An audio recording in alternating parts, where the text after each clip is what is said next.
The crew of Artemis II now in orbit after hours of their successful launch, which you're seeing a live shot right here of the Kennedy Space Center, the launch pad there in Florida, not far away. Mission Control has a pretty close contact with that crew. They're working 24/7. This is a 10-day test mission around the moon and back, and it's critical first step towards sending astronauts back to the moon in 2028. It looks so empty, doesn't it? It does. I'm it like, does. where's the rocket? But such an important part, right, of this mission. Definitely. What a cool thing to see. I love it. Coming up a little bit later in the show, you don't want to miss it. We'll have more coverage on the crew, the mission, and what their next days could look like. Well, the future of healthcare in Arkansas will be the focus today in Fayetteville. Yeah, leaders from all over the region will gather at the town center. 5 News reporter Claire Averbach joining us now with more. Good morning. Good morning, Joe. Good morning, Tiffany. It's the 2026 Northwest Arkansas Health Summit today. It's hosted by the UAMS Institute for Community Health Innovation. The discussion will focus on finding solutions to improve health outcomes, especially in rural communities in Arkansas. Expanding the healthcare workforce is another topic of discussion for these leaders. They'll also discuss programs like Food is Medicine, which aims to improve outcomes by connecting patients with healthy food. Leaders will also discuss ways to bring care directly to patients, including community health workers who help people navigate things like transportation and Medicaid.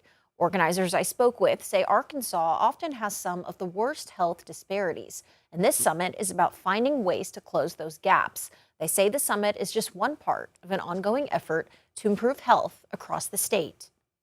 Not just about that one moment in time of the Health Summit.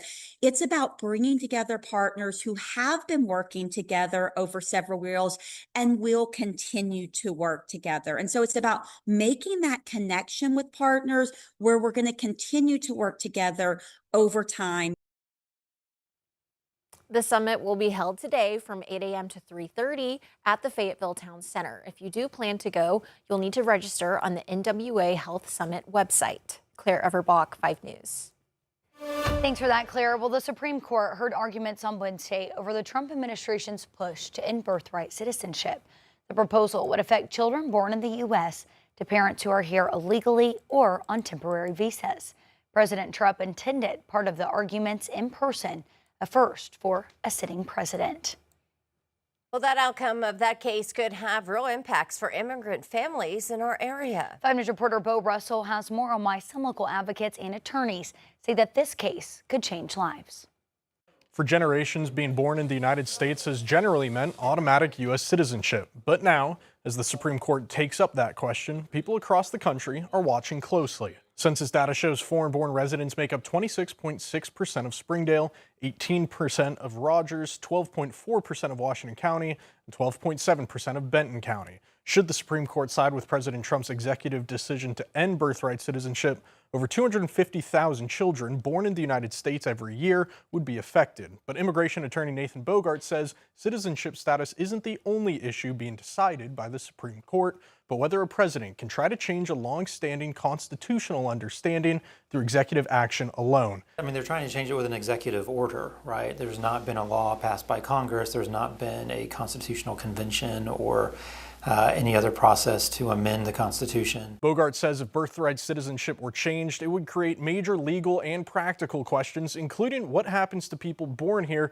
who may not automatically be recognized as citizens. He also says right now, a U.S. birth certificate has long served as proof of citizenship, which is why he believes any change would be extremely difficult to action. Bo Russell, 5 News. Thanks for that, Bo. Well, a judge has denied removing the death penalty from the case of Andrew McGahn. He's accused of killing Clinton and Kristen Brink at Devil's Den State Park.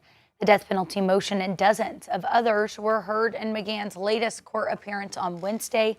Most were denied, but the judge approved a defense motion requesting that the court apply a heightened standard of review and care in the case. McGahn's next hearing date is set for late May.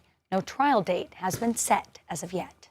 And in Fort Smith, new details on what led up to the arrest of a Upper Lane Elementary special education teacher. Laura McLeod is charged with third-degree battery. According to police, the investigation started with a tip to the state child abuse hotline. A paraprofessional in the classroom told investigators they saw the teacher hit the alleged victim with an iPad grab him and push him. Now, McLeod is out on bond. The school district says the investigation remains ongoing. For now, McLeod will not return to the classroom. And a 67-year-old man has been charged in connection with a deadly shooting at a Springdale apartment. Ray Jordan now faces capital murder charges in the shooting that happened almost 3 years ago. Police identified him as the murder suspect after he was booked into jail. Court documents say Jordan entered the home of a 32-year-old man and shot him with a pistol. He'll face a Washington County judge on April 22nd. And President Trump says the U.S. has achieved what he calls swift, decisive, overwhelming victories on the battlefield in the war with Iran. In a primetime address updating the nation on Operation Epic Fury, President Trump said America's military objectives are on track to be completed very shortly. But first, the president says that the U.S. will hit Iran hard over the next 2 to 3 weeks. He also repeated his threat to strike Iranian energy sites if a peace deal is not reached.